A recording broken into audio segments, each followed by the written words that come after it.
台语有一句话讲第一公是种甘蔗互回社帮，因为日本时代这做糖的农民受到迫害，就被发展组织对抗日本人，才会发生李林事件。这李林事件到今也要100年了。为着要让民众了解这段历史，台北的新文化运动纪念馆用糖做主题办展览，希望让咱了解糖对咱的影响也个发展。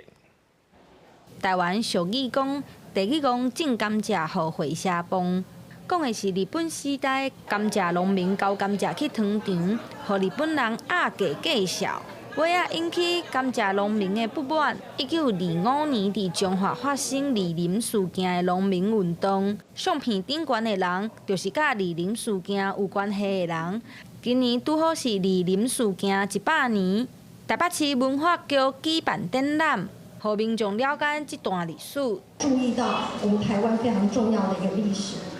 对于台湾本土的这些无论是在文化上或者曾经经济上面发展，都能够有更深一层的认识。展览内底也有真侪甲糖仔有关系的历史，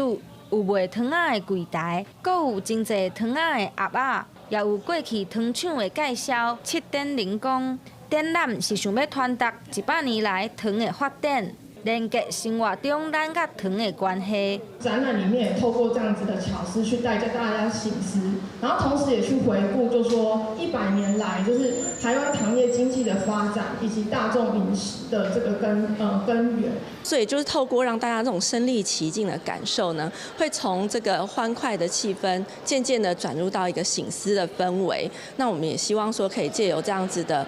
很